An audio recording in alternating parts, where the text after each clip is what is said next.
looked like Zarco potentially going to bump Jack Miller out of a place in that top two. Of course, flag-to-flag races in 2025 have already been very, very kind to Johann Zarco, haven't they? That unforgettable French Grand Prix at Le Mans for the 35-year-old. 2006, right here in Phillip Island, it was the first ever flag-to-flag MotoGP battle, wasn't it? And we're reminded constantly when we come to this part of the world of Marco Melandri's absolutely mind-blowing, one-handed, massive tyre slide through the final corner. So will the rain prove to be a pain here in Australia? Well, whatever the forecasts say, you could never truly say no with confidence here in Phillip Island, can you? We came here on Saturday morning expecting fairly stable weather conditions, and then rained, and rained quite heavily for around about half an hour, around about the time Moto3 FP2 got underway. Jack Miller, surely he won't be bothered whatever the conditions, although surely has his best shot of a dry weather result today on board that Pramac Yamaha. Had he had a bit more top end to get past Pedro Acosta on the straight down to Duan corner, he might well have been on the sprint podium yesterday. He was denied by just half a tenth of a second. So many riders well aware as they made the long journey down from Indonesia to Australia that this weekend, minus Marc Marquez, minus Jorge Martin, minus Maverick Vinales, was going to present a great opportunity to grab some headlines, grab some glory. And Jack Miller so far has seized that opportunity with both hands, has he? No Ducati on the front row of the grid for the first time in over 5 years since the European Grand Prix at Valencia in 2020. First time, of course, we saw no Ducati on a sprint podium in 58. The last time there was no Ducati on a Grand Prix podium, that was also an awful long time ago. British Grand Prix at Silverstone in 2021. So yeah, Ducati, Fabio Di Giannantonio will be hoping that he can keep that golden run going. Probably felt like he had podium potential yesterday had he not started from all the way back in 10th place.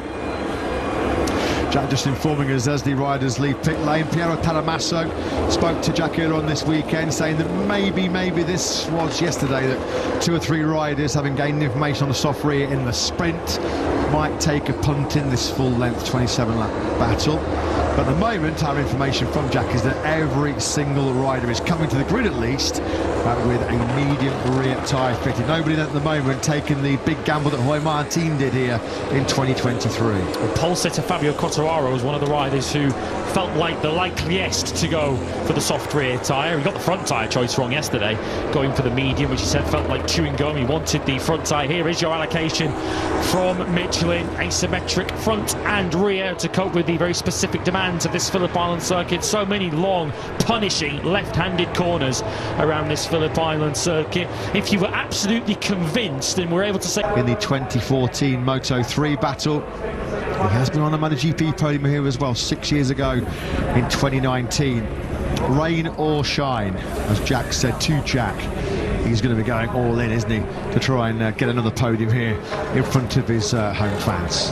Starting right next to him then, the pre-race favourite, well, to many he is, Marco Bezzecchi, even though he starts with the double long lap penalty to serve. Here is the grid, as Jack informed us, everyone on the medium rear. While you look at the grid, let's head down to the grid and speak to the boss at KTM. What chance of Pedro Acosta fighting for the podium today? Aki I over Jack. Yeah, once again proved yesterday that Pedro, the toughest man to overtake on the MotoGP grid right now. Aki, the switch to the medium rear, could that help you guys today? How do you fancy your chances?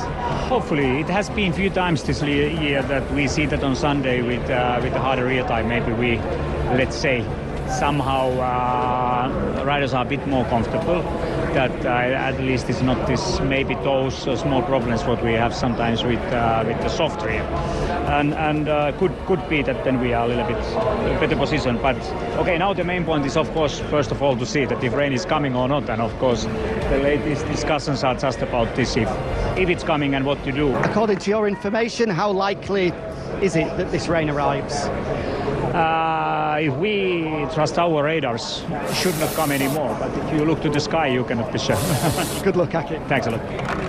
Yeah, thanks, Jack. Thanks to Aki. What's the famous saying in this part of the world? If you don't like the weather, just wait 10 minutes because it'll be completely different. 4 seasons here as well. There's a little bit of a wrap as to who might be the teams to watch at the front of this grid. Jack Miller. It's going to be very, very exciting. Can we get another Aussie on the podium? Let's pause now for the Australian. I see our land of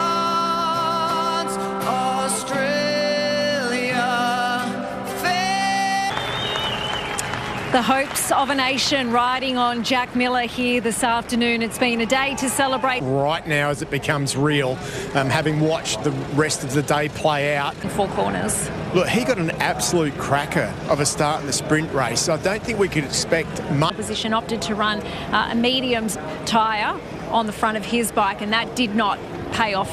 But he used that medium front tyre in qualifying. He thought it'd be good for the race, but after one or two laps, so much good luck, bad luck, I don't know, but even the win yesterday wasn't a clean race. He hit the seagull at the lap.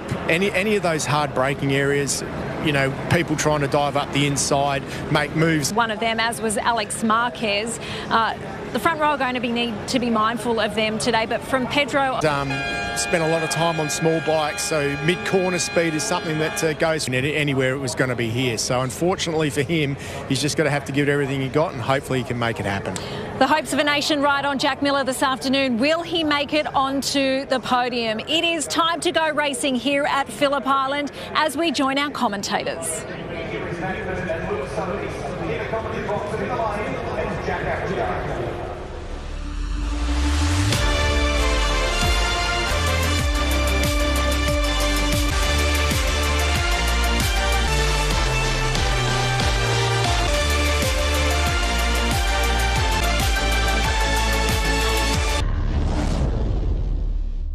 There since the Saxon Ring in 2022. Yesterday's 13-lap sprint and this great nation, wondering if he can produce out Pedro Acosta from the second row of the grid. 7 laps. Are we going to get some flat in Phillip Island? The right French Grand Prix in Le Mans as we started our European. Third time you're joining us here in Australia. Crown MotoGP World Champion Marc Marquez. His knife, sadly, fracture to is for the remainder of 2025. Time in Grand Prix history, what a story this would be. Can actually seal second place overall in line in the sprint yesterday. 19th place, more than the championship. The rate it's going for Thoreau. Then a rather disappointing 7th from pole position. The Yamaha in 7 years. Maverick Vinales did the business here in Australia. It's a superb start from second place into the Duan corner. Acosta immediately up in 1-2 once again. Another pole start, get out front, pull an advantage out, so the long lap's on the 10 factory Honda going through the Miller corner. 8th. I mean, Gian Antonio is up front into 9th. Aprilia, but Pedro Acosta right behind Ralph. A superb start, wasn't it, from Betsen. The Grand Prix into the first of his 2 long MotoGP races since Marc Marquez, all the way back in lap 2 of 27, down in the onion screens. Bezzecchi now in the next 5 laps out of his window the first long lap, so even if he serves 16, just saw him blitz Marini down the garden. There's a bit of a gap emerging here already, isn't there, between Bezzecchi. Scenario for Bez would be to come out of his first long lap in wayward, so Miller 5th from Alex Marquez, the top 10. How on earth is Paul Espargaro trying a former Moto2 winner here? Just so the gap from Bezzecchi back to Ralph really turning into a rather familiar experience. To be expected into the rest of the field, a 28-0. Little pony underneath him there. He's got a big twitch on the... And when you're on top of the fastest motorcycle in his 6th gear, it was easy as you like to take second. Because the rider ahead of him is going to take a long lap. Well, how hard he is to pass. Bezzecchi stuck down in a very lonely 18th drift of Bezzecchi, just trying to build long laps. Yeah, look at this pack behind him. Clear tarmac ahead of him to try and maximise his pace, but he's certainly going to lose the lead when he comes through the loop. That medium rear tyre, again, he's in the 27th. How much is he already overcooking that medium of time? Looking at our commentary box window, we're going to pick up Nye on 1.3 seconds here. 5 laps to play with. He's now gone through 3 times in laps. Yeah, he do choice. His hand was forced by the good news as far as Aprilia are concerned, isn't it? This is where Bezzecchi made the big mistake. You see there was 28.4 on the last lap, which was this lap actually. Bezzecchi's lost some of his advantage. Back in the 28th, yeah, Ralph Fernandez was faster. Fernandez, not a great lap for that from a Marquez behind him. Turn 1 in the gravel trap. So now a bit of a head shake there for Bez, just to show how hard he then takes the lead of the Australian Grand Prix. Acosta. Fabio Quartararo, now they go through to Siberia on that first lap. This is going to be a big old get-off as that front. Just look at the big dark line he leaves, Joe, and let go of it. He finally did it. That's a nasty old get-off. So then Grand Prix, having raised the roof to get him, so that was almost like a rain crash, wasn't it? Miller, as he attacked into the Durham corner. He says that's why he's been practicing that all weekend. He's going to drop back somewhere near to Jan Antonio. Group that's taken out of the equation as far as Alex Marquez and Miller. Miller, though, down on that lap pit wall, just making sure that they know exactly. He'll come in, so we'll see maybe through there on the next lap. Leads from Pedro Acosta. Neither have won for 3.5 years. Yeah, he's close, or former close pal, Fermin Aldeguer, speed the Aprilia, carries through 12. That's through Stoner corner, turn 3, through sort of high-speed change of direction.